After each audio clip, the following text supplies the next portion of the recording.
I am very blessed and pleased and grateful to be here tonight. I started in the financial services industry by literally, I had graduated Bob Jones University as a history major, political science minor. I had taken some classes as electives, business classes, micro and macroeconomics, sales, marketing, so on and so forth, just for fun, basically. And I wasn't sure what I would do. So old school, back in 1997 when I was 21, I looked like Macaulay Culkin back then. And I literally took a stack of resumes and went downtown and knocked on the doors. You know, we didn't have LinkedIn. We didn't have these resumes you send in, okay? So if anybody is, in high school or college and we don't know what to do, sometimes you got to put feet to your desires, your actions with God's blessings and direction, and you just go get it done. You just go out there and just walk in a place cold turkey and saying, "Here's my resume. Can I speak to the manager, please?" And the lady would say, "Well, do you have an appointment?" "No, I don't." "Well, you're not going to see the manager." "That's fine, no problem. Can I have his card?" "Yes, sir, Mr. Jones. If you could, just let him know I'll be calling him at 4 o'clock today." Literally, that's what I did. And finally, I bugged this guy so much, he gave me a job, which was crazy, $21,500. And it was cold calling. Some of you guys know what that, before the do not call list, right? So I would do that. Got hung up on 99 times out of 100. And that's literally calling complete strangers and asking them for money. That's how I started. So they sent me up to the World Trade Center, the first tower that got hit. I was there in New York for a month and a half or so in 1997, trained there by a company called Dean Witter, which used to be a part of Sears, along with Discover and Allstate. Sears didn't make bright moves. They spun all of those off and they bought Kmart, so they're not doing too great these days. But anyhow, some of you say, "What's Kmart?" Exactly. So that's, yeah. So that became Morgan Stanley. And then I left and went to First Union, which was a bank. And First Union merged with Wachovia. And so I was there in the tech bubble crash when the internet was new, okay? Now AI is new. It's the next internet, okay? I think all of it's going to be the end of us, okay? So Grandma, when she said computer's going to be the end of us, and she may have not known how to use a computer back in 1985, but Grandma was right. So, and it's interesting. But we had the tech bubble crash, and then 3 years of a down market, which was tough. And then we had the financial debacle of 2008, and all these banks imploded, including mine. Some people called it walk all over you, but it was actually pronounced Wachovia. And Wells Fargo bought them out. So I left Wells Fargo in 2017, went independent as a financial advisor. Now we have 2 offices, staff, and 4 financial advisors total. So some of you can ask, well, what should I look for in a financial advisor? A Series 7, these are all tests, okay? Allows a financial advisor to do stocks, bonds, mutual funds, and provide a whole range of financial services, okay? There's other licenses as well, but for those who are interested, I have a Series 7, 6, 63, 65, 66, a 31 life accident and health insurance license, and also I'm a certified financial planner. I honestly have no idea how I passed those tests, honestly, but I did by the grace of God. So here we are, okay? So you can find a certified financial planner. I wouldn't say it's exactly equivalent, but if you look on the tax side, somebody that's doing taxes at H&R Block that took a 3-week course, that's fine, great. But the difference between them and a certified public accountant or a CPA would be more or less the difference between a regular stockbroker or if they have the letter CFP or just spelled out in all caps, certified financial planner. So you kind of want to, I'm biased, but you kind of want to look for the CFP, okay? Okay, so let's get started. Let's move to the next slide. Welcome. How about that? How about the next one? There, who's that guy? He looks like he eats ice cream at Culver's, and he does. So that's my dad. Love my dad to death. He is doesn't ever talk about it, but he is a professional on it. I mean, he's been doing this forever, but he is very skilled in safe money, insurance. He solves for all types of insurance and long-term care. Literally, there's no one better. I mean, I'm licensed to do insurance and long-term care. I don't even do my own insurance or long-term care. He does it. So amazing. And safe money with some growth to protect your money. That's the man right there. He can do it all. So him and Trey really do a great job. So next slide we can skip. Okay, let's get rid of that. All right, great. We'll go disclosures. That's always fun. And estate planning, let's go to that one. There you go. Okay, so I'll try to, can you buzz me on time? Yeah. Throw something at me, tomatoes, whatever. Okay, thanks, Dad. Culver's ice cream, you can throw that at me. All right, so estate planning. This can be fun. I just want you guys to know this, okay? A lot of people dressed in suits, pontificating. I don't know if it's insecurity or whatever. They just like to use big words and jargon, okay? And some of that accidentally slips out of my mouth sometimes, okay? But I want you to understand, this is understandable. And most of this makes sense if you think about it and you can understand it.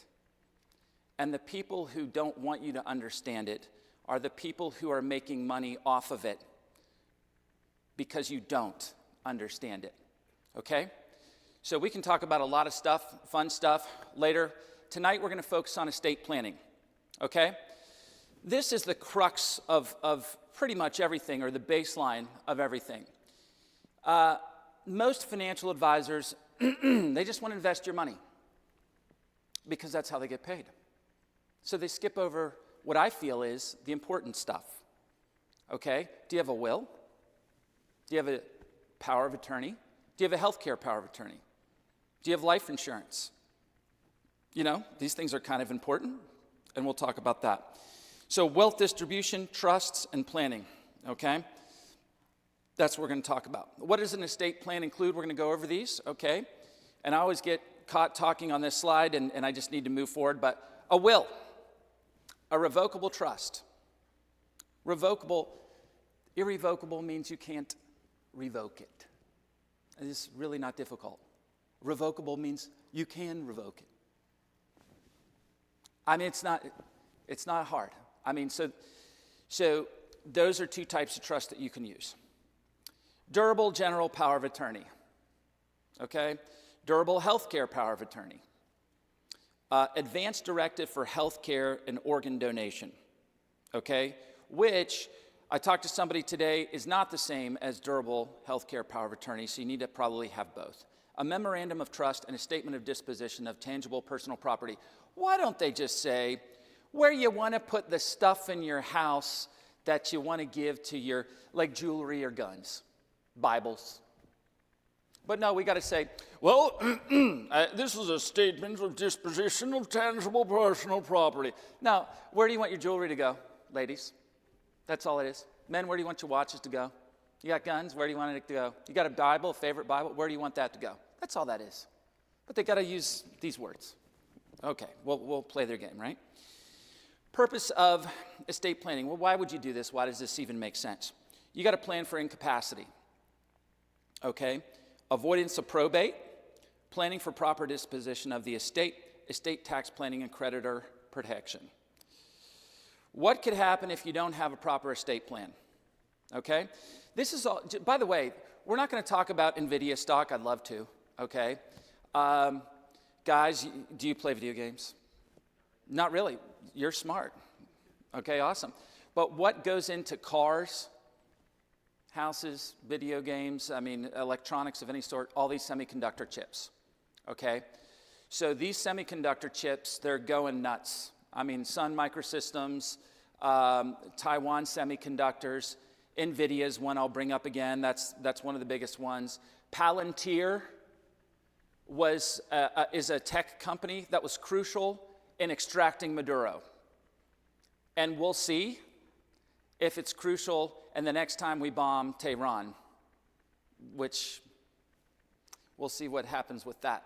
Just put that in your back pocket. We'll see. And then we'll see about Greenland, right? But that's what our guys, Palantir was crucial to some of the technology that was used. And you should Google some of these poor guys in Venezuela that were guarding Maduro. It was just complete shock and awe, like things that we think we know what they have, our military, we have no idea. It's insane.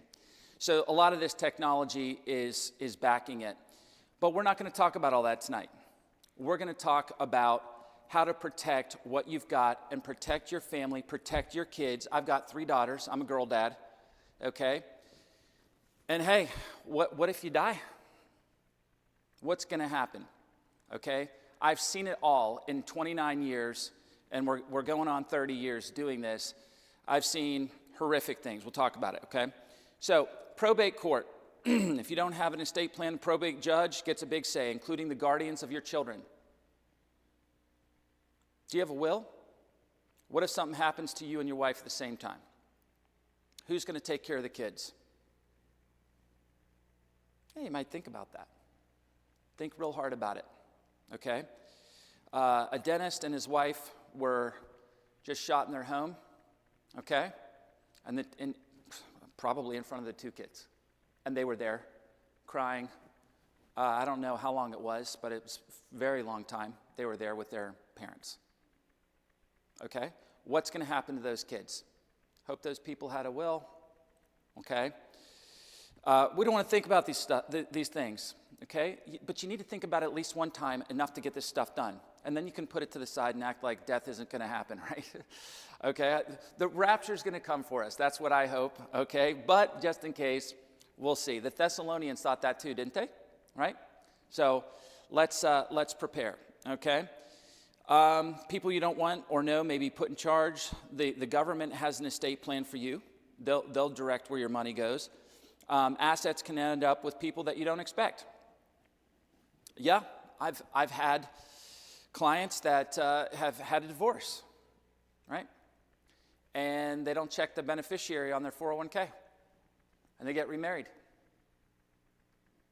And then they die. And then the 401k goes to the ex-spouse, right? I've had worse things than that happen. I mean, really, really horrific things. And this is just easy stuff to check, but you just don't want to do it because you don't want to think about it. You know, you don't want to talk about it. I don't want to think about this. I'm sorry, okay? It's huge. It's impactful to the people that you leave behind on this earth before they join you in heaven. Assets can be distributed to your children before they're ready, okay? That can be bad, okay? And I know nobody in here, okay? Our children are all cherubs, but we're talking about other people. Sometimes the children may not be ready to get anything. Maybe they're too young, okay? Maybe they're minors. Who's going to be their guardian? Who's going to be their conservator, right? Who's going to protect that money for them and save it for them, right? Who's going to help them use that money to pay for college? Or maybe they just turned 21 and you're just going to give them a lump sum of money, whatever's left. Probably not the best idea, right? Maybe not. I mean, our children would know how, but other people's children, they might not do well with that. Okay, so foregone opportunities to save taxes and protect assets, loss of privacy. I live in a southern town down there in South Carolina, and this is exactly how you'd expect me to talk because I'm from South Carolina, but I don't talk like that. Because originally, I was born in Hutchinson outside of Wichita, Kansas, so technically, I'm a Midwesterner. But most of my clients down there, they all talk like this, and if my assistants reach out to you, that's how they're going to talk, all right? All right, so what happens down in South Carolina, in some of these small towns? We got groups of people that have nothing to do. So what do when someone dies? They look up the obituaries and they go to court. And they can find out every little bit of who got what and how much you had. Because when you die, especially without a will, and it goes through probate court, it's public information. Just go look it up. Yeah, and there are people that do that, okay? They look at the obituaries with their morning coffee and then make their way down to the courthouse and see what's up. Bless their hearts, as they say in South Carolina. All right. Family member disputes over assets are more likely. Right now, I've got 3 different families where the siblings are suing each other over the money. Right now. Okay, and they'll never talk again. Okay? Well, not my children. Oh, well, of course not. Not your children. They would never do that. But other people's children. So let's, how about we make sure that it doesn't happen by putting it in writing what's supposed to happen and making it legal by an attorney. None of this stuff I can do for you, by the way. I can't, we manage money and do financial plans. An attorney has to do everything that I'm talking about today, or we can call the Christian Family Council, right? And the number that Steve gave, and get some of this done and get some advice on it, okay? I'll give you a for instance really quickly. And let's go to the next one. Yeah. So I've got a daughter. The mother was kind of going downhill. The mother was a widow, okay? The daughter quits her job to take care of mama, okay? Well, mama wants to get her nails done, so we went down there to the nail place, and well, I was just sitting there, and mama asked me if I want to get mine done too, so I did. Then mama got hungry, so we went out to eat, and she likes steak, big old steaks, that tomahawk ribeye. So we both got one because I was hungry too. What was I going to do, watch her eat? Really? That's interesting. Now, her 2 brothers are out there working, okay? She actually got the lake house, and that's supposed to go to all 3. She got that reversed, and she said, well, mama needs a bigger house to live in, and my house is too small, and mama needs to be took care of. So she sells the lake house, takes the money, sells her house, and buys a mansion for mama. Yeah. And so anyway, now mama's gone, and the boys want to know where their lake house money is. Yeah. So sister's living in it. And how are we going to get out the money from that? We're not. So we're going to sue. That's one of the legal actions that's going on right now. So parents, please, let's get this in writing, get it done. What is probate?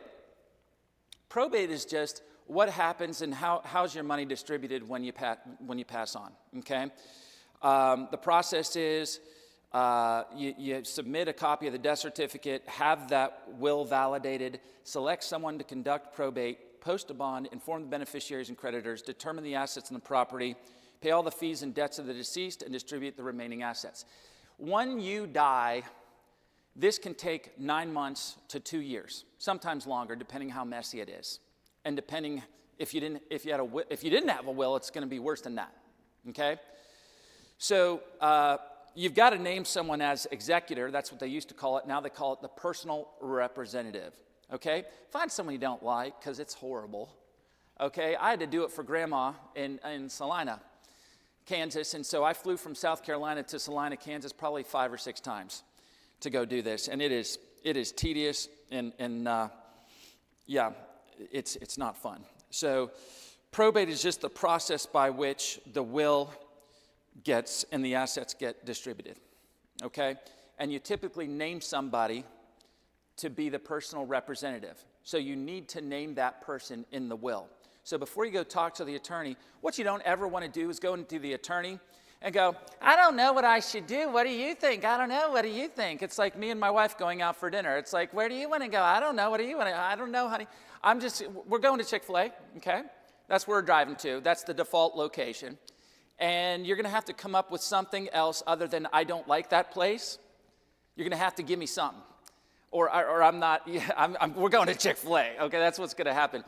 So same thing with these attorneys. They love it when you don't know what to do because they charge by the hour and they round up, okay? 1 minute, that's an hour. You send an email, okay, that's an hour, right? So, sir, it took you 30 seconds. I know, but that's an hour. So you want to have this stuff. You want to kind of duke it out at the house and battle it out and get it quasi-outline before you go see the attorney because he loves it when you don't know what you're doing when you walk in there. Or at least know what you want to do, okay? And then he'll tell you how to do it. Actually, He just tells his assistant to put it down, and she does all the work. So, and then he charges. So, let's talk about a revocable or a living trust. This is not something complicated, really. A will distributes the assets immediately. A trust can be, I hate to say it this way, but it's more or less control from the grave. That's what it is, okay? I've got people where their kids have drug or alcohol problems, okay? And they don't want their kid to get all that money at one time. Literally, you can force somebody, a child or whatever, to take a drug test before the assets are distributed to them, okay? If they like Culver's ice cream, okay? You can make them do push-ups or sit-ups before they get their money distributed. Literally anything you want, okay? Do you have a job? Then you're not getting the money, you know, or vice versa. A trust is much more specific toward what you want, okay? Whereas a will just says, okay, you get this, you get this. It's like the Oprah Winfrey Show. You get some money, you get some money, you get some money. Everybody gets some money. Right here, and it's gone, okay? Done. A trust says, nope, no. When this child turns 25, they can have $500 a month, ever how long it lasts, until they're 30. Then they can have $1,000 a month. Whatever you want, you can put that in there, okay? It's very specific. Child A, child B, child C. I don't have a favorite, but if I did, it'd be the middle one for sure. But I don't, so we're not going to talk about it. But if you wanted one child to get to get all the money at one time, hey, you can say that. If you want another child to be restricted, you can do that. There's actually a trust called a bad boy trust. If I said that to a hoity-toity, wealth trust officer, they'd know exactly what I'm talking about, okay? That just means basically you got a bad kid, and not always, but it restricts the money, okay, from going to that child. And you can be restrictive however you want. As crazy as that sounds, that's how it works. So, but revocable obviously means, well, you can revoke it. I changed my mind. Pull it out of there. Yeah, I'm bad kids, They don't need. I'm gonna go buy a Ferrari, or whatever. Okay, you can revoke the trust. Irrevocable. Once it's in there, you're done. You can't get it back out. Okay. So asset management during life and long after death provides for succession of management. You name a trustee. The trustee can be one of the kids. The trustee can be a bank. I mean, what's the problem with naming a human being? Well, they're fallible. Okay, so are banks actually. But the kid's fallible. It's a lot of work, and a person can die. Well, duh. Okay, technically, an entity like a bank does not die, right? Naturally. So you could even name your child as the trustee, or aunt, uncle, brother, sister, father, mother, whoever you want. And you can name a bank as a co-trustee or a successor trustee if the person dies, okay? So I do special needs trusts, okay? A lot of parents that I have children with special needs, and they bring them to the office, and we have the meeting with them. We have a fun time. One of them is Justin. He's 42, and he works for a Baptist home for people with special needs. He has a job. And he takes pictures. He likes photography. He takes pictures of birds. And we sit there. We're talking about money. He's like, I took a picture of a bird. I'm like, no way. And we just hang out and check out his pictures for a while. He likes oatmeal cream pies from Little Debbie. The big ones, not the small ones. Okay. And we have a great time. But what's going to happen to him when his mom passes away? She's very worried about that. You don't have to have $1 million, $2 million, $3 million, $4 million. It's for a trust, you have to want something to happen specifically, like that child to be taken care of. Now, he's going to be taken care of by his sister, but guess what? Sister's older than him. As much as we don't want to talk about it, what if she dies? What if it's too much for her and she wants to relinquish control? It will go to the successor trustee.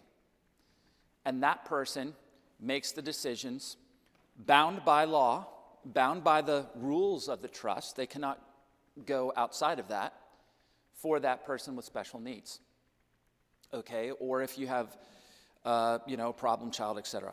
Okay, probate avoidance, if it has the money in there, you can avoid probate. So you can avoid these people, bless their hearts, that go to the court and look up all your business once you're dead, okay? So a trust can do that, and it will bypass the probate court and go directly to the beneficiaries. So that will process with the judge and the public information and the fees charged by the clerk of court. This can help avoid some of that and not waiting the 9 months to 2 years, okay, for the payout. Protection of vulnerable beneficiaries from themselves, provide for charitable intentions, estate tax reduction for married couples. What it doesn't do is provide asset protection for the creator. In other words, if someone's coming after your money, the only way to do that is an irrevocable trust, okay? But protect against cost of long-term care, nursing homes, and Medicaid. Brother Steve can help you with that, and Trey as well. And affect the creator's income taxes. It can help with the things above, but it doesn't do those things below there, okay? Will versus revocable trust. I won't go through all of this, but you can see it there, kind of. The avoidance of probate is the revocable trust. It does a lot more things, is the bottom line, and we can get you some of this information as well if you want it emailed to you. But obviously, you can tell the will, it's better than nothing. And some of you right now have nothing, which is the worst. I mean, a will at the very least, guys, come on. I mean, we got to do this, okay? Because people that are not believers, they're going to get involved, and they're going to control your assets that you work so hard for, okay? You guys go to work every day, you work hard, okay, and then you come home and you want a break and you do this day in and day out and day in and day out, and then you're going to let somebody control it when you die? Come on, it doesn't even make sense. Please get a will, please. It doesn't benefit me at all, and I'll have no way to know if you did or not. But really, that's the very least you could do for your family, honestly, to help them out. So let's go to the next one here. All right, durable power of attorney. Happens all the time. It can't happen to me. It can, okay? Durable power of attorney basically says if you become incapacitated, okay, then somebody can step in and help control your money. Okay, well, I just put my kid on the account. I wouldn't do that because that makes them joint owner of the account, okay? Sir, if you put me, Nick, right? This guy's awesome. If you put me on your joint account and I felt like it, I just go in there and wipe it out. What's mine is mine and what's his is mine if he puts me on his account. Now, none of your kids would ever do that. Heaven forbid it. But, I've seen it, okay? So power of attorney does basically the same thing. It's just a legal document that allows them to control the money legally without them being owner of the account. I know that sounds weird, but it's better to make them power of attorney than a joint owner. I'll give you an example on stocks also, okay? Let's say you buy a stock at $1 and it's worth $100. You buy it at $1 and it's worth $100 and you sell it. How much money did you make? It's easy. What, 99 bucks, right? Okay? So if you sell that, you're going to pay long-term capital gains on it if you've held it for more than a year and a day, which is taxable at 15%. Okay? You'll pay taxes if you sell it. That's the short answer. Okay? So you pay $1 for it, that's your cost. You sell it for $100, you made 99. Okay? I mean, that's not hard. This is not hard. Okay? When you die, you get a step up in the cost basis of this stock or the security. So literally, the date of death on the death certificate is the date that the stock price is stepped up to. So let's say we died today and it was worth $100. The cost basis goes from $1 to $100 for your heirs. So now, when they turn around and sell it at $101, they're only going to pay $1 capital gains because you died. Well, what happened to the 99? No one had to pay it because you held it till you died. And when you die, the date of your death is the new cost basis for your heirs. Unless you add a joint owner on that account before you die. Then the joint owner does not get a step up in the cost basis. They own it at what you paid for it, which is $1. Bad move. If you would have just made them the power of attorney over that account, they are not the owner technically. This is splitting hairs, I know. Okay? And this is how the IRS makes a lot of money. Okay? So if you add them as a power of attorney on the account, they're not an owner of the account. They can just control the account legally with the power of attorney and write checks for you, sell securities, etc. But they will still get the step up in the cost basis. And I know this is going over some of your heads, but it matters. Bottom line is, make them power of attorney. Don't add your kids to your account. It's a bad move all the way around. And of course, it's not even implying that your kid would do anything wrong. But that could happen too, but it could be bad for them tax-wise also. And you'd pay Uncle Sam more than you should have. And he gets enough, right? And then he gives it away for dumb things, okay? Do stupid things, get stupid prizes. Welcome to the government. All right, so power of attorney, which gives the attorney, in fact, the person to whom the power is given, the power to act for you. Pay the bills, pay the hospital if you're incapacitated. Even if you have a heart attack or something like that, or you're put under something like, it can be for a short period of time they can act. And then when you gain your faculties back, you're good to go. It's durable because it continues beyond the time you become incompetent or lose capacity. Next slide. Okay, advance directive for healthcare. Okay, I'm looking at that time. Let's speed it up. 3 conditions: terminal, persistently unconscious, or end-stage condition. You're appointing someone called a healthcare proxy to carry out the end-of-life decision you made in this document, okay? So let's talk about my dad's mother, Lois Jean, okay?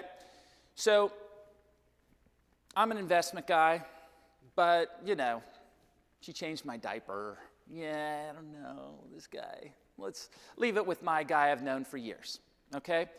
So Albert, my grandfather, dies at age 53 of cancer, 3 years older than I am right now, which is crazy. It's mind-blowing. Wow.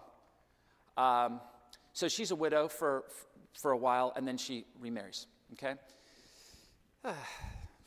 This guy. Bless his heart.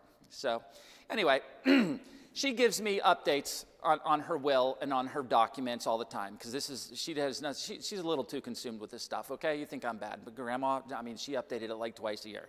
Not necessary, Grandma.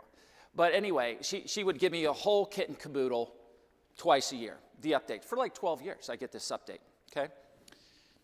I'm the healthcare power of attorney. I'm the durable power of attorney to control the money. And I'm the executor of the will, which is a horrible job. Like I'll mention that a couple times because I'm a little bitter. I'm trying to get over it, and I'm praying to the Lord to help me with that bitterness because I love Grandma. But she got stage 4 bone cancer, okay? So it got to a point to where she had a Cadillac long-term care plan, okay? She paid over $25,000 in premiums for this plan.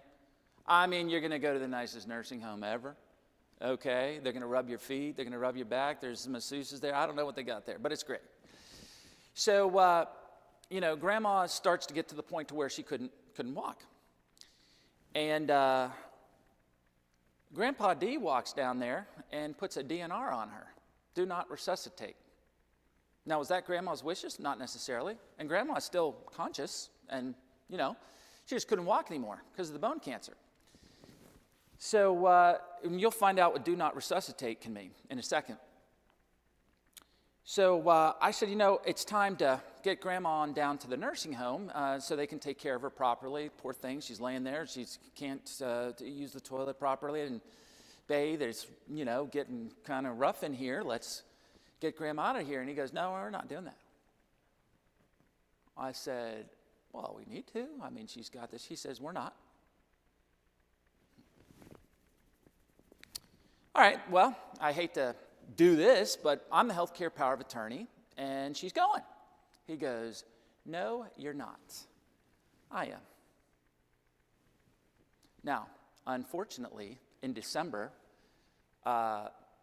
she got bone cancer, and they found the bone cancer in late August.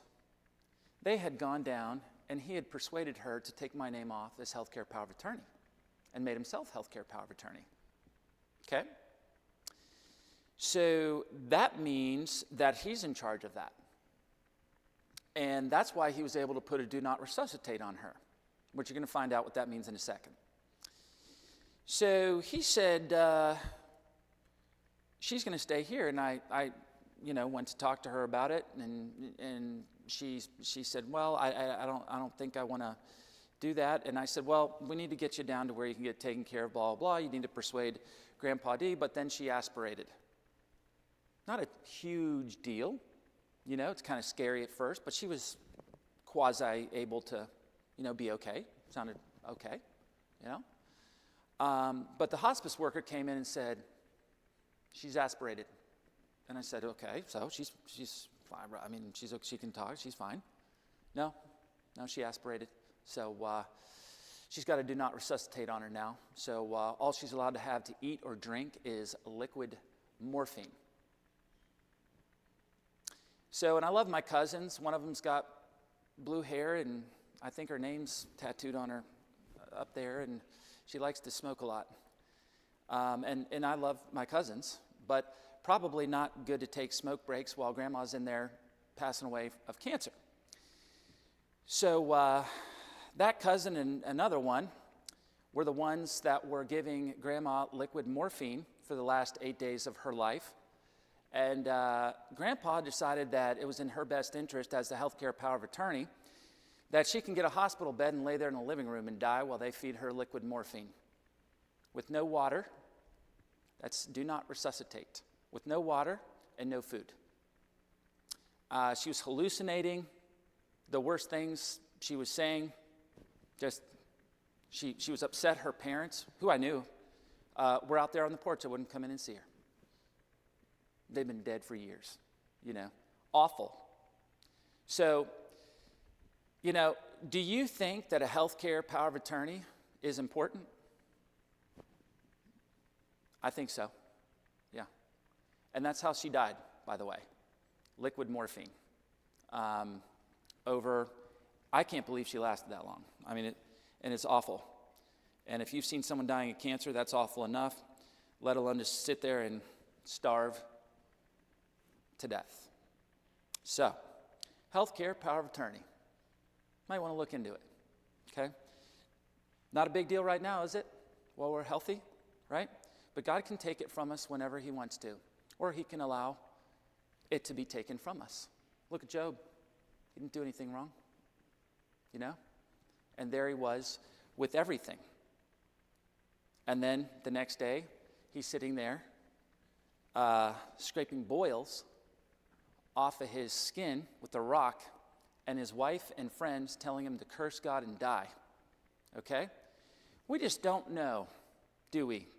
Okay? What can happen? It can happen to anybody for no reason. And we won't find out that reason until we get to heaven. Okay? But you need to prepare for it. Statement of disposition of tangible personal property. We already talked about it. You need to write down what it is that you want to give to who. Well, the kids are greedy, blah, blah, blah, and they want this and they want that. Write it down. There's not going to be any fighting over it. People fight over this stuff, sometimes more than money. It's insane, okay? For instance, Lois was the daughter of Eunice Shetrone, who I knew. I think she passed away when I was 14 or 15 years old. I knew my great-grandma. It's crazy. Her mother was Grandma McCracken. I never met my great-great-grandma. That'd be crazy. But Grandma McCracken. Never met her. I'm a guy, okay? I'm a dude, okay? I never met Grandma McCracken. And she puts in the will, Grandma McCracken's ring goes to Aunt Kathy. Grandma, what's Grandma McCracken's ring look like? I don't know. What am I supposed? You know how many rings this woman had? Like, which one's Grandma McCracken's ring? Let's take a picture of this stuff, please. Okay? And if you got guns, take the serial numbers down. You should do that anyway, honestly. Have the serial numbers down. This serial number, this gun. Specifically list it, please. Because there is just crazy fighting. And I won't get into it, but did you know, even though you have this stuff written down, if the loved one that is dying gives it away before they take their last breath, then this tangible asset, giving it away, it's irrelevant. So some of the daughters of my aunt came in and loved on Grandma a little bit while she was not well, and got some things their mother was supposed to get. So after Grandma passed, my aunt came in and said, "Hey, where's this?" Ask your daughter? I mean, I don't know. You might want to ask your daughter, you know. So, and it's legal, and there's nothing you can do about it, okay?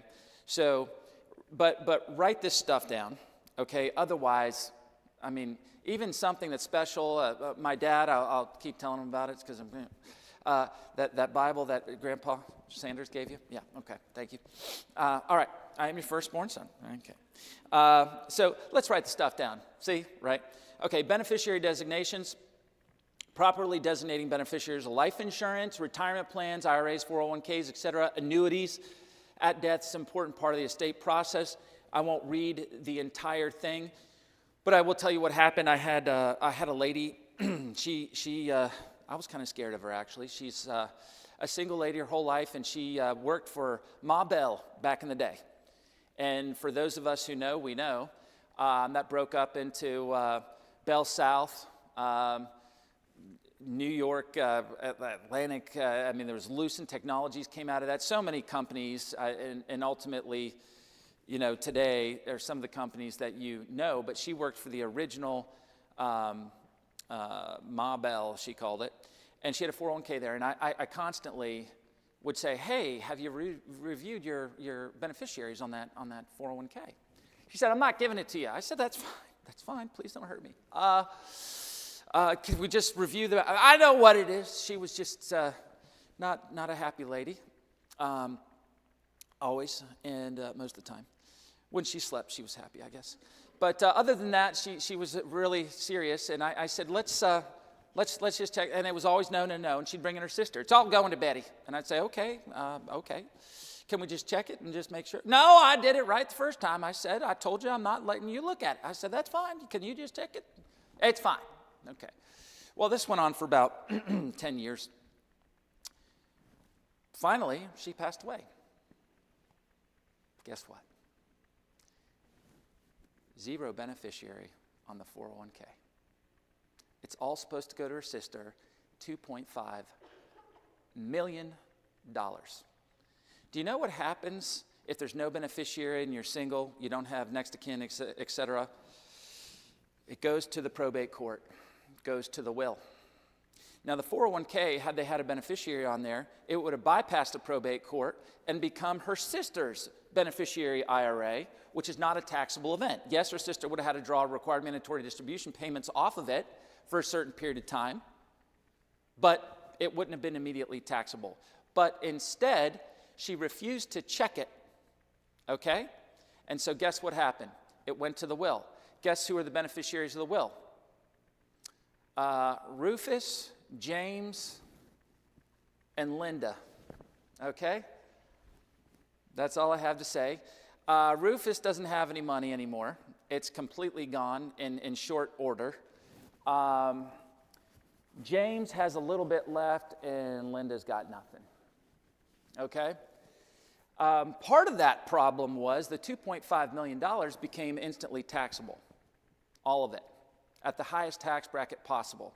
So that $2.5 million instantly turned into about $1.4 million and was distributed amongst the three of them.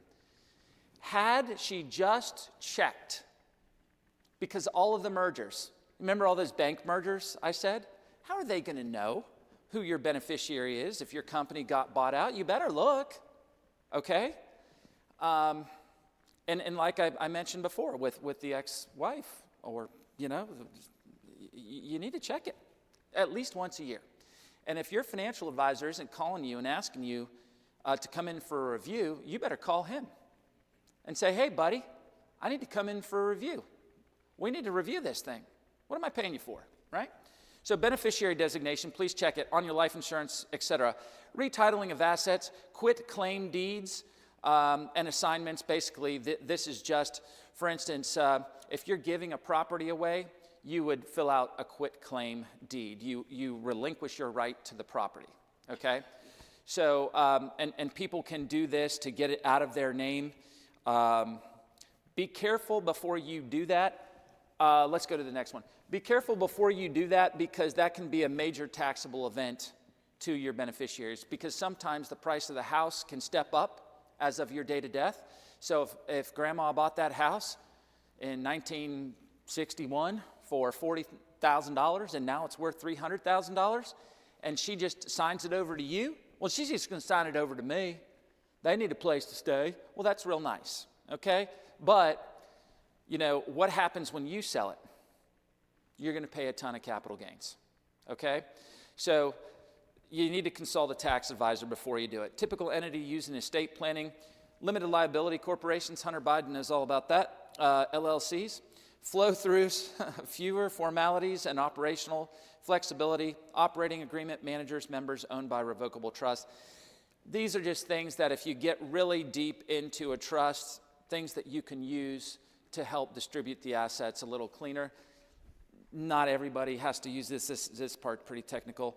Life insurance, big deal. Talk to Trey. Talk to Steve, okay?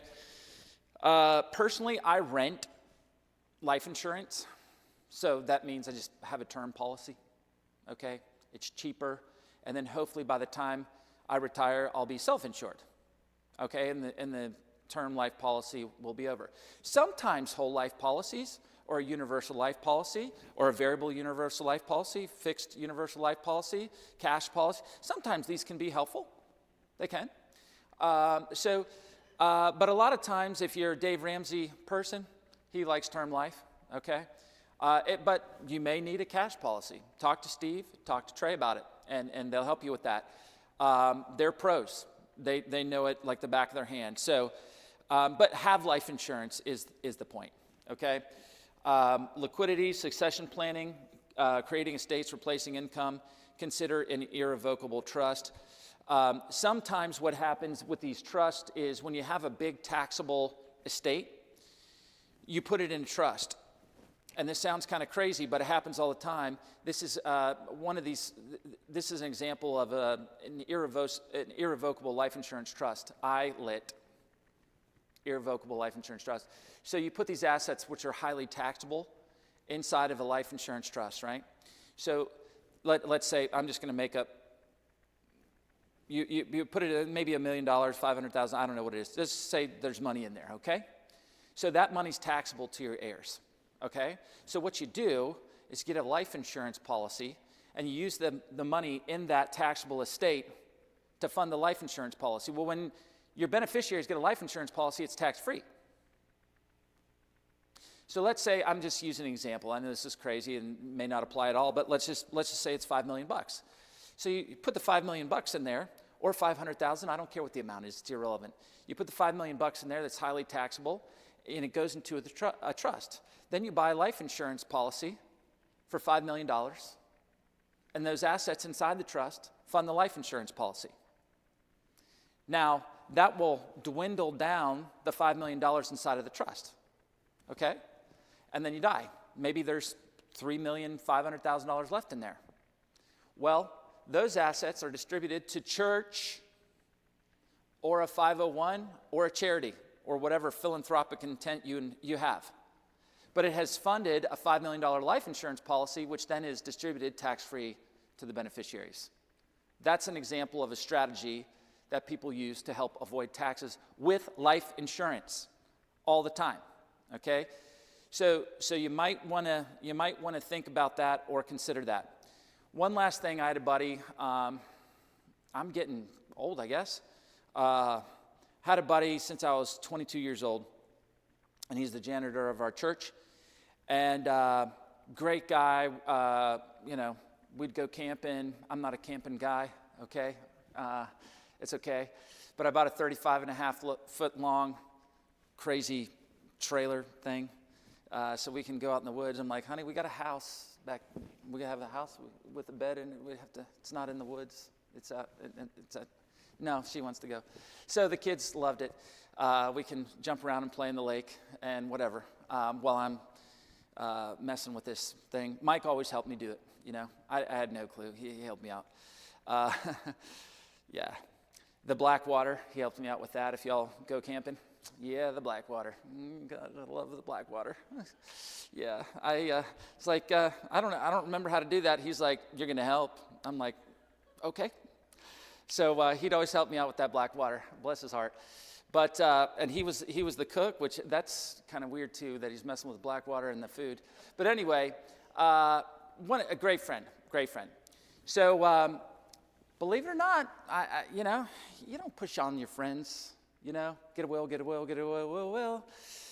Please get a will. Yeah, I'm gonna leave me alone. All right.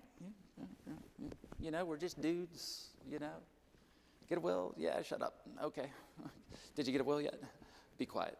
So, how many times can I say that, right? All right, so then you don't, Anyway, I told him to get life insurance, and he did, thankfully. Term insurance. Term insurance came due in March. He didn't tell me. It went up by $100 a month. Whew. It's a lot. He said, I just, in his own mind, he didn't call me. And he just said to himself, I'm not paying that. So it lapsed in March. August, he's talking to his son. We were supposed to go out to eat, just me and him, on Friday. So he's texting me back and forth. He's real picky about what he eats, and well, these guys, they got the best wings, but they have better fries. And I'm like, Mike, I don't care, buddy.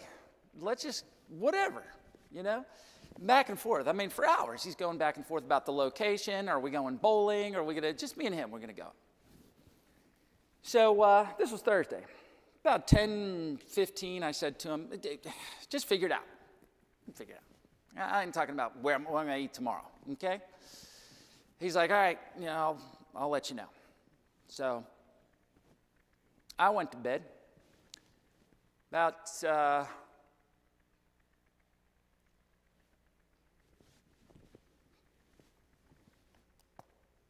2 o'clock in the morning, Roseanne called me. He was dead.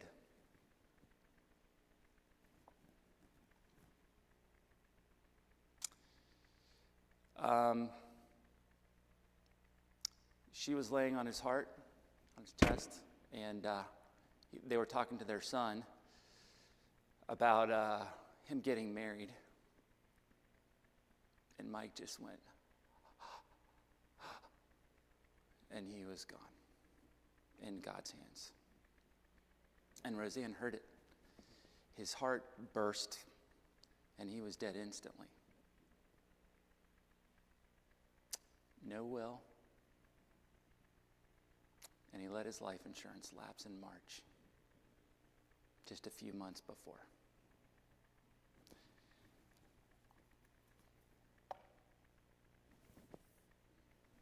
Roseanne's going to be okay. But, man, Mike, it's awful. So, I hate to do that, please get life insurance. Please get a will. You know what? The house was in Mike's name only. The truck, she couldn't even sell it. Couldn't get insurance on it. She just had to sit there. It took her almost a year to get these things converted. No life insurance at all. That income's gone. I'm just telling you. You don't want to think about it, and you don't want to get like I just did, okay? But you'll be much worse when it happens, okay? Please, please. Steve gave you a number. Just pick up the phone and call it. Just get it over with, and you won't have to deal with it, and it will be taken care of, okay? I hope this has been helpful. This wasn't about investments. This is about what is important in our lives to our families. By the way, I mean, if you don't have beneficiaries, you don't know what to do, you can name the church. The money can go to church. The money can go to God's work. I mean, why would you leave it to the state, whatever they want to do with it? Put down a beneficiary. If you don't have, well, I don't have anybody, and I'm all alone. Make the church a beneficiary. Give it to God, okay? And by the way, when you get your required mandatory distributions you're forced to take out of your IRAs, it'll help you a lot on taxes. If you make the qualified distribution, you can make it directly to church. If your financial advisor doesn't know how to do that, get a new financial advisor. Because I do that all day long for my people, my clients. When they have to take a required mandatory distribution because they hit the age 73 or higher out of a qualified account, such as an IRA, 401k, etc., we just take that distribution. If they don't need the money, what's the biggest complaint? I don't need the money, and I don't want to pay the taxes.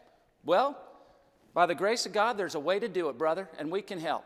You just give that money directly to church. It's not a taxable event. It's a qualified distribution. It goes directly to God's work to help God's people and bring more people to Him. What could be better than that?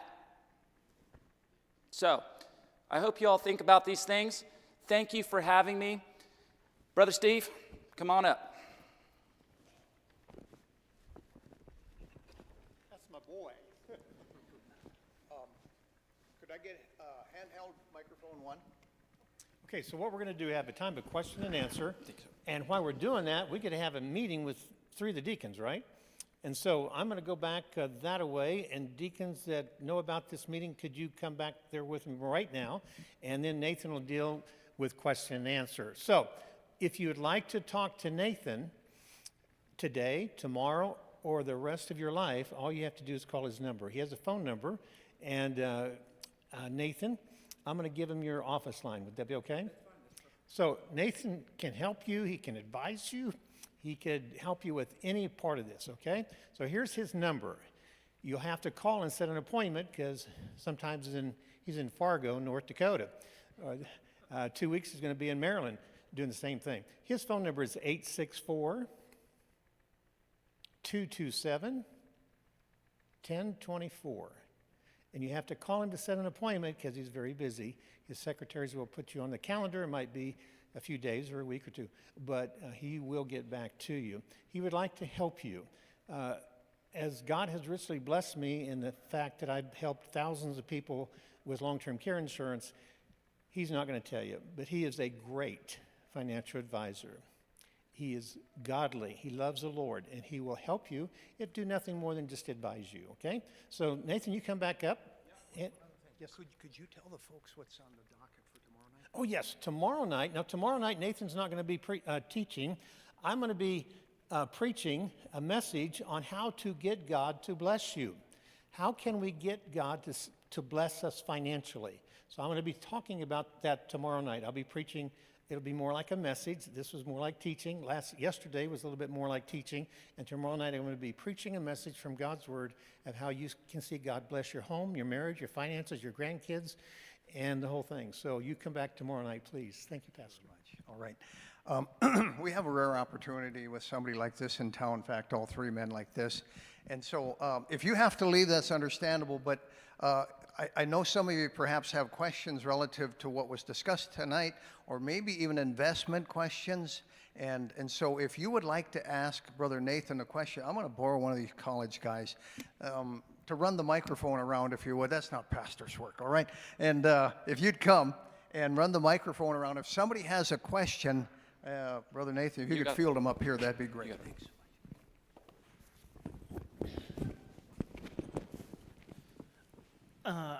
I had heard for a trust that maybe in North Dakota or maybe any state that maybe it's not necessary unless you have maybe a couple, 2-3 million or more in it, and that a will would suffice. Would you disagree with that? I would disagree with that. The reason why they're saying that, and that is you know, the typical line, and has been for quite some time. Basically, when you die, if your estate is too big, if it's over a certain amount, this amount moves all the time, okay? If this amount is too much and part of your estate is going to be taxable, it's going to be taxed about 40%. So that portion you want to disclaim, if you will, to a trust. So let's say I have, I think that number right now is $5,120,000 per person, okay? So if we got an estate, husband and wife, we got $11,240,000, then I'm only going to want my wife to keep, and we don't, okay, but I'm going to want my wife to keep her 5.1, okay? But my 5.1, I'm going to want to go to a trust. That trust will pay her income, but it will bypass her ultimately.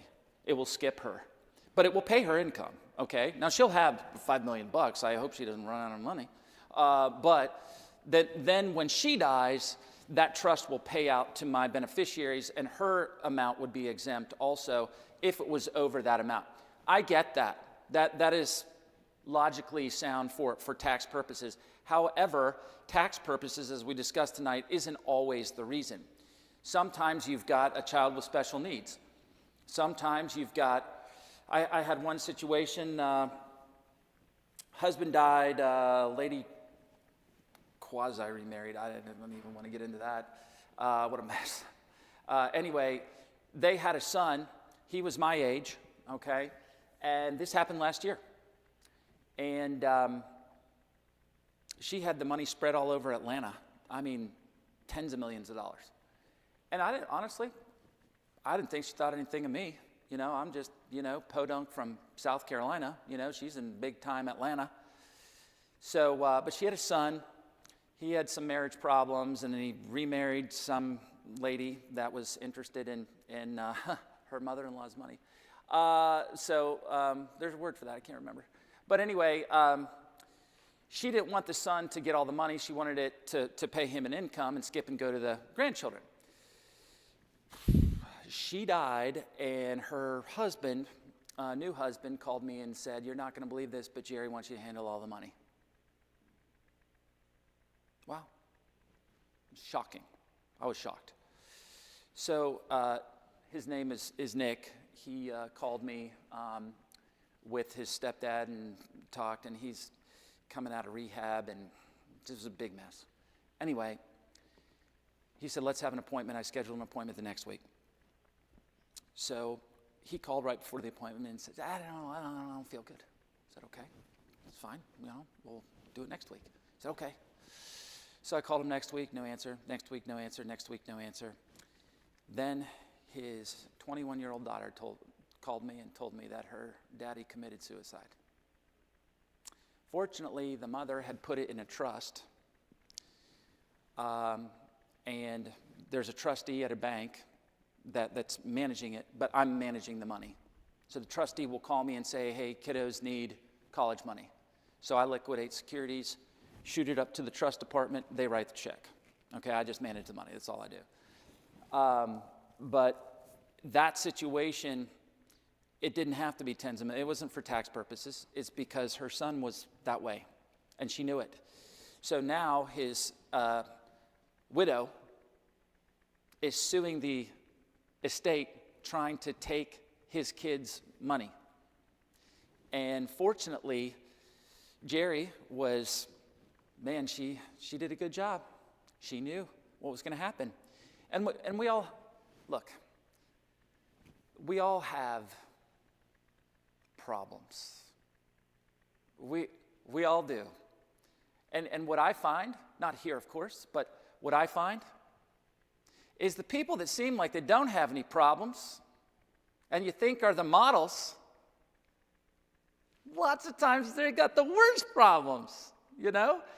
And so I think we should just be more open about these things, and I think we could help each other out. In the name of Jesus, using the Bible and God's Word, help each other. Not act like, well, you know, everything's perfect and fine. No, it's not.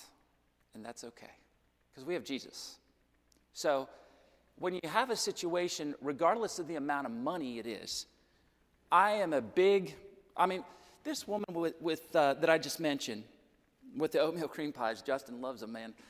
I don't know. She's got like $650,000, not millions.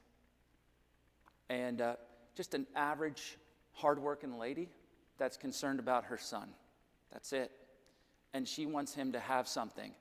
And even if it's $60,000 or whatever it is, she wants to make sure that she can give him whatever it is that she can when she dies, and that it will be there for him. And so a trust will control those payments. Otherwise, the will is going to write him a check. And someone eventually will step in, and the court will say, he's not capable. So that's right. So we're going to assign, well, that's exactly what they'll do. So we're going to assign somebody to handle this money for him. And who's that going to be? Well, if she doesn't have a trust, it's not going to be pretty. So I hear that. It's true. That is true, typically. A conventional wisdom, yes. But there are situations like these two people where you need to trust. And it doesn't have to be millions. So hope that answers. Yes, sir.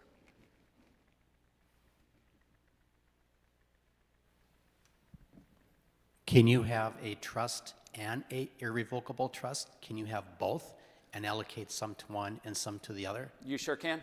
Absolutely. Is it advised if you... What you would want to do is consult a lawyer, okay, and say, hey, I've got this money for this, and this money is for that. And if the lawyer advises, hey, this would be better in the irrevocable trust, this would be better in a revocable trust, and this would be better just to go to the will. Like this lady had the nephews and the niece, okay, to get her 401k eventually as contingent beneficiaries, she thought.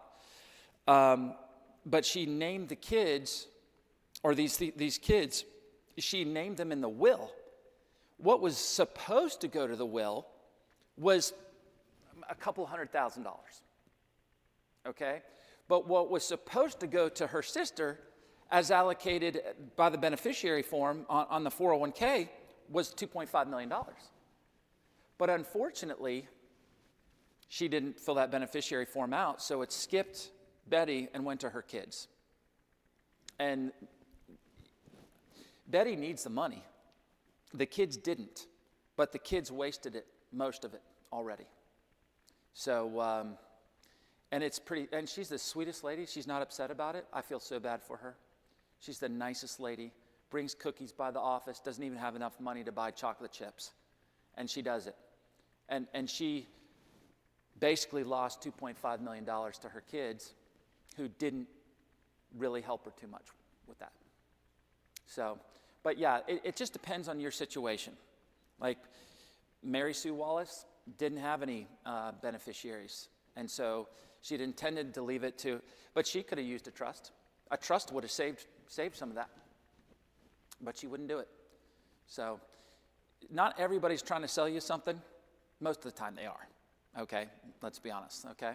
But sometimes they're just trying to help. And she just didn't want it. And I'm not upset at her, but I feel bad for Betty. I still see her. She's the sweetest thing. She brings chocolates. She's just the nicest lady. She's super nice.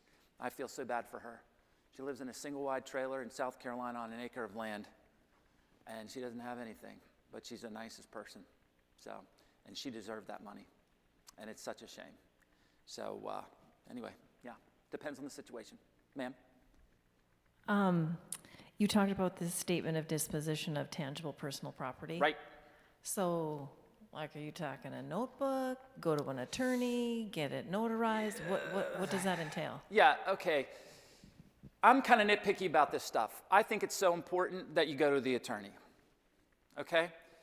I have a guy, oh my goodness, I don't know what he's got. It's a lot. It's like $3 million. He won't pay an attorney. So he's handwriting this stuff, and he can't, I mean, he's got a little Parkinson's. He can't write too well. And I'm like, sir, you got $3 million here. Let's just go pay the attorney a couple $100 to get this done the right way, you know? That's my opinion. Oh, no, I want to say $300. I'm like, sir, come on. Really? Nope. So all he did is scribble it down, barely legible, if at all, and had it notarized. So you can do that? Will that fly? I don't know. I wouldn't risk it. That's just me. I wouldn't risk it. But I'm like that. I wouldn't risk it. It's like, can I change the oil in my car? Well, probably.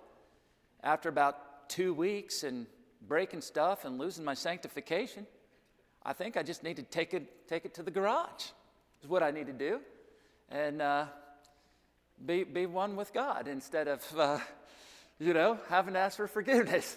So, I mean, some things we might not have the money, but sometimes we might need to find it and get it done the right way. That's my opinion, especially when it comes to stuff so important as that, So you can do it the other way, yes, but I don't know if it will always fly. Sir? Do not resuscitate. Do you think we have that, both of us? Yeah, Do not resuscitate. yeah. Do you think we shouldn't have that? That's up to you. I'm just telling you what it did to my grandmother. So wherever you filed that, I would ask them exactly what that means. What has to happen for them? Most people just think, well, if I fall here on the floor and I don't want them to wake me back up. Okay, that is part of it. But also, obviously, I mean, as soon as the hospice worker saw my grandmother, no, they wouldn't allow her any more food or water. Now, in my opinion, personally, I'm not going to do that, okay? I'm not going to, I can't describe what I saw, sir, but I don't want to wind up like that. But man, I've seen the other way. Yeah? Suffer. So you got to figure out what you want to do, okay? And in that situation, you'd get a good healthcare power of attorney that would determine at that point in time someone that you trust, okay, not someone that's, that you don't, but they would determine at that point in time what to do, especially if you're unconscious or something like that. You can detail these things, if I'm unconscious or in a coma for a certain period of time, then. But just a general do not resuscitate, my grandma suffered for 8 days. I know she had to be, she couldn't speak after a while, but her eyes were moving. I mean. But at first you think she could have been recovered. Yes. Oh, definitely. Yeah, she could have been fed. She could have ate. She could have lasted a little bit longer. And frankly, she should have been in a nursing home that she paid over $25,000 for long-term care premiums to get the Cadillac plan.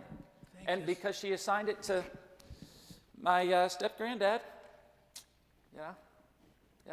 So I would just, if I was you, I would think about what you want, and I would think about what does that mean in the state of North Dakota. And then decide, yeah.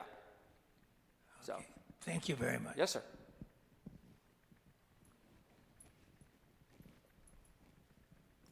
Would it make sense to put like a 401k in a living trust? Oh, that's a good one.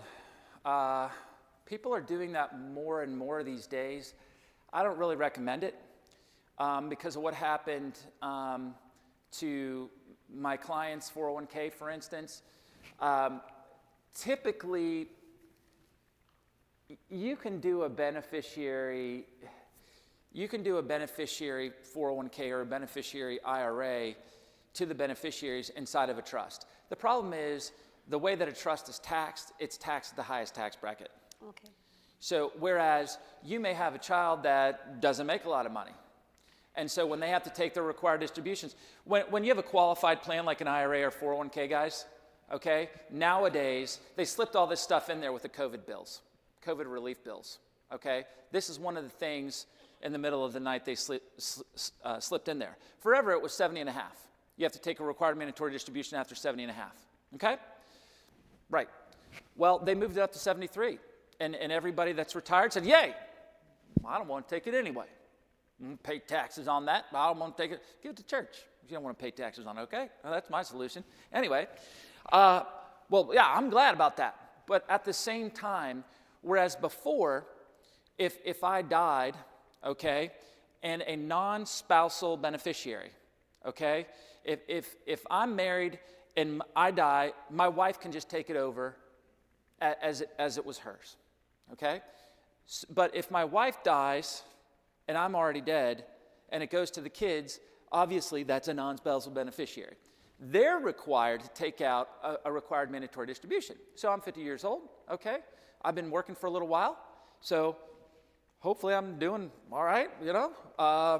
But probably for you know, my job, maybe I'm earning, any 50-year-old is earning probably their highest income at that point, right before they retire, right? Anybody, whatever job they're doing, right? So what you don't want to do is have additional income. So when you die and you give the money to your kid, they can roll it over to an IRA and they have to take a required mandatory distribution. So even at 50, okay, if I was the beneficiary on my dad's IRA, I'd take it over as a beneficiary IRA, and it will literally say his name on the IRA, and I'm the beneficiary. My dad's name would be on that, okay? Now, before COVID, okay, I'd have the rest of my life to take this money out.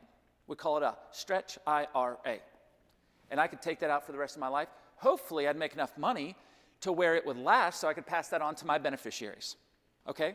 When I'm died, there's still money in there because I don't have to take a lot out. Welcome to COVID. They slipped this in there. Now, if your loved one dies after 2019, you now have 10 years to take it out. Whereas before, you could take it out, draw it out about 3.5% to 4% a year, and typically you can make that in the market and still have the principal and pass it on. Not anymore. It's got to be out in 10 years. So let's just say someone has $1 million, just an easy round number, okay? Well, let's just say someone's got $1 million, and I'm working and paying taxes, and then my dad dies and leaves me his IRA. I got to take that money out. $100,000 a year is 10% of $1 million. Added on to what I'm already making, which bumps my income tax bracket up. So while you may be retired, okay, at 73, your income tax bracket is lower. It would have been better for you to take it out at your tax bracket and just write me a check than to say, oh, I'm so thankful I don't have to take it out now until I'm 73. Eventually, it's going to be 75 in a few more years. That's going to be the RMD age. Further extending an accumulation of pre-tax money, making it more money that beneficiary is going to have to pay taxes on at his tax bracket, which may be, I don't know, 25, 30, heaven forbid 40%, and he'll pay 40% tax on it because he just got bumped into the next tax bracket, whereas you would have paid maybe, I don't know, 12, 15, 20%. Okay, so that's my next question is that you're the retirees in a lower tax bracket, even if they don't want to take the money, they should take it as a lower tax bracket, pay in the lower tax, put it in a money market account, let it earn some interest, Or a trust. or a trust, and POD it You got it. to a beneficiary. POD or TOD means payable on death or transfer on death. If you have a regular account, a normal regular account at the bank, you say, well, put my kid's name on it. Well, why? Well, I want him to get it if I die. Well, just make a transfer on death or payable on death. Then it will bypass the probate court and go directly to the beneficiaries with not even having a will. You still need a will, right? But the problem is you go into the banker, the nicest people in the world. They're so friendly and nice. They got those little suckers up there, the little dum-dums, and you're just, man, I'm having a good time. Hey, put my daughter's name on that. Okay. And they do it. It's McDonald's. It's what it is. Or Burger King, the way you want it, right? Okay? They're not going to ask, well, how would you like your burger cooked? They're not going to ask that. They don't really care how you want your burger cooked. They're going to cook it the way they're going to cook it, and you're going to eat it. All right? Would you like fries with that? Okay. All right. What do you go to a steak restaurant, you get a financial advisor, say, hey, you might want to make this payable on death. Well, why would I do that? Well, it's going to the will if you don't. Otherwise, it'll bypass the probate court if you make it POD, which she knows, payable on death. Okay? Great. That's a great question. Yeah. You do that on a checking account, do it on a CD, do it on a money market, do it on a brokerage account. If it's not an IRA, annuity, it's not a 401k, it means it's non-qualified, please put a beneficiary on there. You can do it. They don't want to do it because it's more paperwork and more work. You know? But you just say, hey, I want this to be POD. Okay, have a seat and I'll get the paper. They'll do it for free. You just have to ask them. It's unfortunate, but you have to ask them. Payable on death, POD. So, anybody else? Ma'am. Anchor. Yeah, great. So is it better than if you say you have maybe 5 very liquid cash areas? So is it better now, you're probably answering the question you just said there, to have a POD rather than a POA on the account? Yeah, good question. This is a great question, okay? POA is power of attorney. Power of attorney has authority before you die to handle the money. POD, you can have both. I do both is the answer. Okay. POD means payable on death, so after you die. So whereas the power of attorney's authority ends upon your death, the payable on death would pay out after your death. And that would bypass the probate court, skip the will and all that stuff. So in other words, you can have people on your will and they'll never find out about the people on your POD, payable on death, because it'll bypass the probate court and go around it. It's not public information. 401ks, annuities, life insurance, same thing. Name who you want as beneficiaries on there. It doesn't go through the probate court and no one will know who you gave that money to. So, yeah. So if, okay, I'm a single woman and I have just one person that is going to get everything unless we both go at the same time. Okay. But for my house and everything like that, would I have a power of attorney? I mean, how many do you need to notify? Is it like one of those, like, I mean, death certificates, like you need 10 of them if you're going to... Well, for a power of attorney is durable power of attorney would be over all of your assets if you become incapacitated before you die. So that power of attorney would have authority over the house, Okay. any of your assets before you die. After you pass away, power of attorney, it ceases. And then the executor or the personal representative will step in. I think that lady had a question back there. And I did work at a bank called Wells Fargo, as I mentioned, for 17 years. I was interested with your grandmother experience, but my husband and I have a will we already set up a long time ago based upon experience. But we travel a lot, and my husband and I have we call emergency information card. And in our emergency information card, we always said, because we never know. We drive in Seattle, downtown Seattle, you never know, accident can happen. Right. Right? And my son did not have this card, but my husband and I have. And one of these things we said, I have a living will, no blood transfusion, and heroic measure are desired.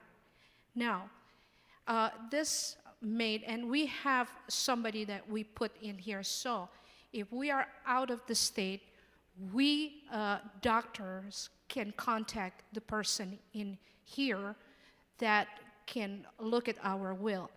But this one never been in a notary or anything. It just we put in our wallet.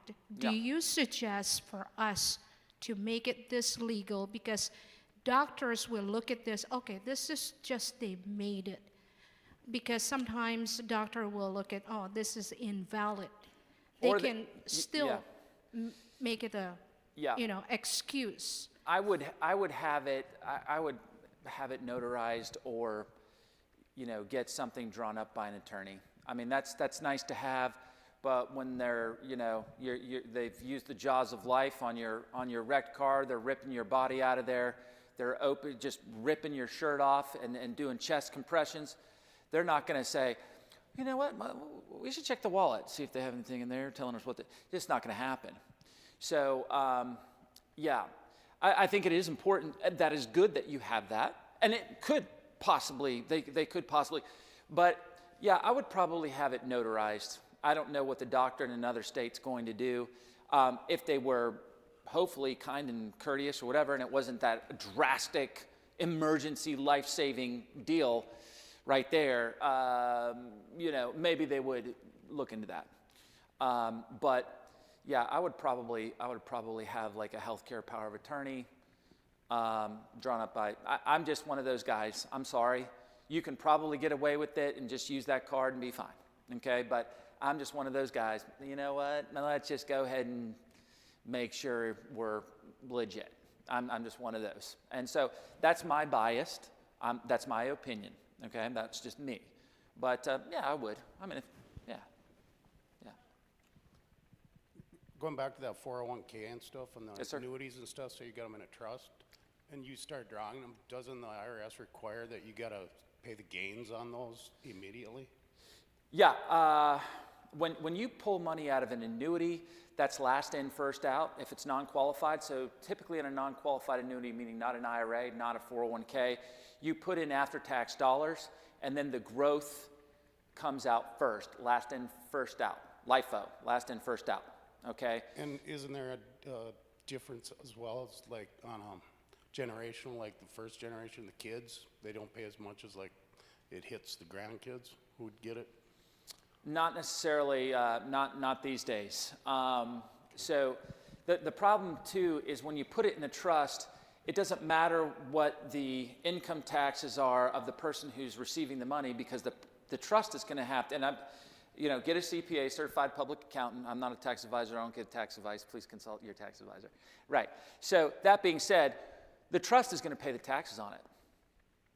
And see, the kid might be at a 20% tax bracket when they get that money, and the kid draws it out of the IRA. They're going to pay income taxes on it at their tax bracket. But once you turn it over to a trust, 9 times out of 10, the trust is going to pay taxes on it as the trust pays taxes, which is the highest tax bracket possible. Right, I was going to say the trust has much higher tax. You got it. That's right. That's why, can you put it in a trust? Yes. Can you get around some of this? Sometimes, if you've got a really, really good accountant. But most of the time, people, you can do it, but people wouldn't typically put an IRA inside of a trust. It's being done more and more, though. But I just wouldn't, because it just gets messy with the taxes, and the trust is usually going to have to pay taxes on it at the highest tax bracket possible, which is the tax bracket that would be a charge to the trust, as opposed to your child taking it out if they're at a lower income tax bracket than 37%, which there probably are. It'd be better for them to pay taxes on it than the trust.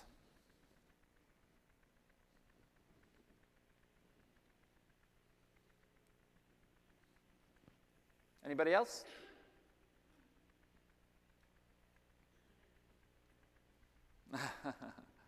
Okay. Well, thank you guys. I appreciate it. Thanks for your attention. And if you have any other questions, you got my phone number, and we can also, we do Zoom calls. I have clients in Hawaii and Washington State, Martha's Vineyard, Florida.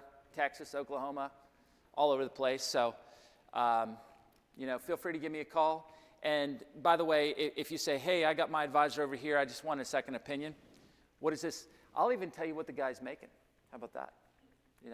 Hey, what is this guy wants me to do this?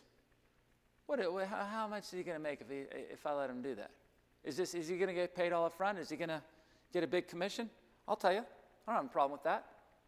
You can keep your money there. I mean, I'll just tell you what he's going to get paid. No problem. That's what I do. I do testify when brokers get sued in arbitration by clients. I'm an expert witness for arbitrations. So sometimes a securities attorney who loves to sue brokers, they'll come to me and say, hey, I need you to look at this. It's confidential, of course. Do I have a case? Did this guy do anything wrong? And I'm like, man, that's gray. I think he did, but you're not going to prove it. And they'll drop the case. Or if they say, hey, do I have a case? I'll say, oh, yeah, all day long, sue him. And they'll go get him. And then they'll call me in to testify as to what he did. The attorney has no clue. But I don't know how to, I'm not great with cards. I'm not a mechanic. Look at me. I got a pink shirt on, for Pete's sake. But let me just tell you, I know how this stuff works. I know how the guts of this stuff works. So any investment that you want to talk about, hey, I'll help you out. Leave your money where it's at. I'm still help you. I'd love to do it. Okay? Thank you. God bless you very much. Okay?